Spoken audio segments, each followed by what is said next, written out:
Assalamualaikum warahmatullahi wabarakatuh. Balik lagi buat teman-teman sekalian, mohon izin memperkenalkan diri. Perkenalkan, nama saya Muhammad Mulal Farezi, biasa dipanggil Fahri dengan NIM C01251256 dari kelompok 9 BSLP. Pada kesempatan kali ini saya akan menjelaskan beberapa materi yang telah dibawakan pada BSLT kemarin. Yang pertama ada digital profesionalisme. Digital profesionalisme adalah cara seseorang menjaga sikap, etika, dan citra dirinya di dunia digital. Semua yang kita unggah di media sosial sebenarnya membentuk identitas profesional kita. Jejak digital bukan hanya tentang konten, tapi tentang karakter, cara berbicara, cara menanggapi orang lain, dan juga cara menyampaikan pendapat. Itu semuanya mencerminkan sikap profesional seseorang. Profesionalisme digital berkaitan erat dengan etika, integritas, reputasi, dan juga tanggung jawab. Media digital harus digunakan secara bijak, bukan hanya untuk berekspresi, tapi juga untuk menjaga kepercayaan publik. Kesalahan kecil di dunia digital bisa berdampak fatal atau besar terhadap citra diri dan profesi seseorang. Dalam profesionalisme digital ada 4 pilar utama. Yang pertama ada kompetensi, yaitu kemampuan untuk membangun dan mengembangkan keahlian sesuai bidang masing-masing. Kedua adalah reputasi, yaitu bagaimana seseorang menjaga sikap dan citra profesionalnya di ruang digital. Ketiga adalah tanggung jawab, yaitu kesadaran bahwa setiap perilaku digital bisa berdampak pada orang lain. Dan keempat adalah kesadaran, yaitu pemahaman bahwa dunia digital membuka ruang diskusi, perbedaan pendapat, dan juga risiko, sehingga perlu sikap dewasa dan juga bijak dalam berinteraksi. Selanjutnya ada analisis wacana. Analisis wacana adalah cara memahami bahasa secara mendalam, bukan hanya sebagai kata-kata, tapi sebagai alat yang membentuk cara berpikir masyarakat. Bahasa tidak pernah netral, setiap kata, kalimat, dan juga narasi membawa makna, kepentingan, dan juga sudut pandang tertentu. Wacana itu adalah realitas yang dikonstruksi melalui bahasa. Artinya, realitas sosial tidak hanya terjadi secara alami, tapi dibentuk melalui cara kita berbicara, menulis, dan juga menyampaikan informasinya. Wacana tidak hanya berupa teks, tapi juga bisa berupa gambar, simbol, dan juga visual. Artinya makna bahasa sangat bergantung pada konteks. Kalimat yang sama bisa memiliki arti berbeda di situasi yang berbeda. Oleh karena itu, memahami teks tidak cukup hanya membaca isinya, tapi juga harus memahami konteks sosial, budaya, politik, dan juga ekonomi yang melatar belakanginya. Dalam analisis wacana ada 3 dimensi utama. Dimensi mikro, melihat struktur bahasa dan kata-kata yang digunakan. Dimensi kognitif itu melihat cara berpikir dan juga sudut pandang penulis. Dimensi makro itu melihat konteks sosial seperti kondisi masyarakat, kekuasaan, dan juga budaya. Intinya itu analisis wacana mengajarkan kita untuk tidak hanya membaca teks, tapi memahami makna di balik teksnya itu. Selanjutnya ada kecerdasan emosional dan juga kepemimpinan. Kecerdasan emosional adalah kemampuan seseorang untuk mengenali, memahami, dan juga mengelola emosi diri serta emosi orang lain. Dalam kepemimpinan modern, kecerdasan emosional menjadi faktor yang sangat penting bagi bahkan lebih berpengaruh dibandingkan kecerdasan intelektual. Emosi bukan juga sesuatu yang lemah, tapi sistem biologis yang terintegrasi dalam tubuh manusia. Dalam otak terdapat struktur seperti amigdala, sistem limbik, dan prefrontal cortex yang mengatur reaksi emosi, kontrol diri, dan pengambilan keputusan. Ketika seseorang mampu mengelola emosi dengan baik, maka dirinya itu mampu mengambil keputusan yang lebih bijak dan rasional.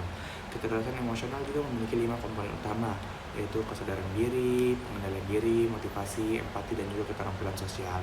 Orang yang memiliki EQ tinggi mampu memahami perasaan sendiri, mengontrol emosinya, memiliki dorongan internal yang kuat, mampu memahami perasaan orang lain, dan mampu membangun hubungan sosial yang sehat. EQ bukan bawaan lahir semata, tetapi sesuatu yang bisa dilatih dan dikembangkan. Oleh karena itu, kecerdasan emosional menjadi fondasi penting dalam membentuk kepemimpinan yang efektif, manusiawi, dan juga berintegritas. Selanjutnya ada materi persidangan. Persidangan adalah forum formal yang digunakan untuk membahas masalah, mencapai kesepakatan, dan mengambil keputusan secara kolektif.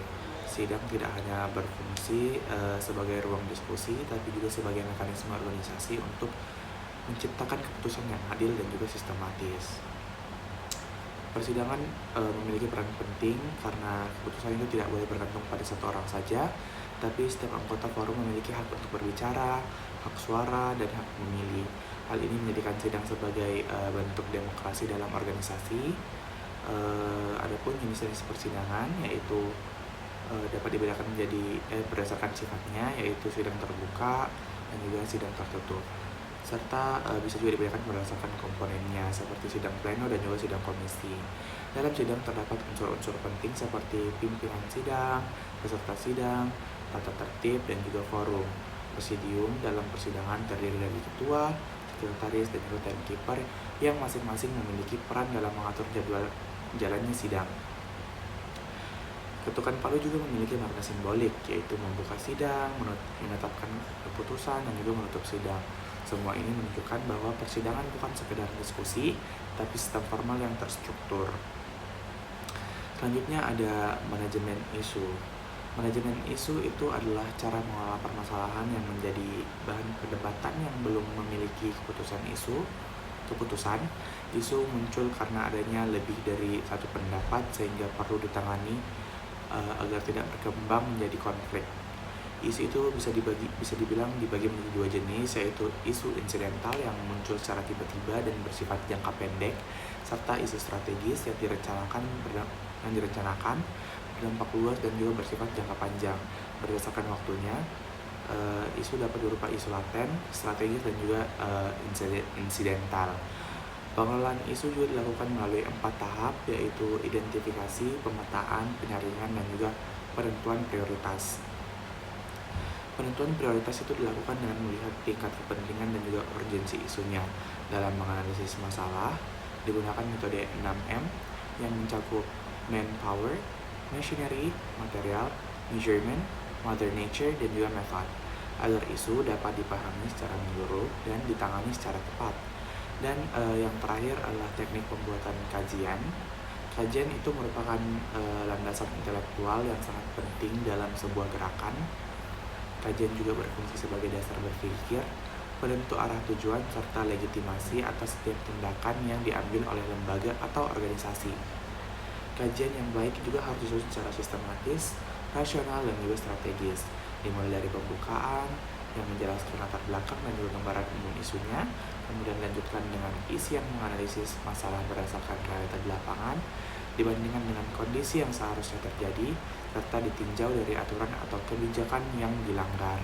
Landasan kajian harus kuat, baik secara ideologis, seperti nilai-nilai Pancasila, maupun secara yuridis, seperti konstitusi dan peraturan pemerintah. Selain itu, kajian juga harus didukung oleh data yang valid, sumber yang jelas, serta analisis yang objektif, namun tetap berpihak pada gagasan yang diperjuangkan. Pada akhirnya, kajian tidak hanya berfungsi sebagai tulisan, tetapi sebagai alat untuk membangun pemahaman, memperkuat kredibilitas lembaga, serta mendorong perubahan sesuai dengan tujuan gerakan. Mungkin itu saja yang bisa saya sampaikan. Terima kasih. Wassalamualaikum warahmatullahi wabarakatuh.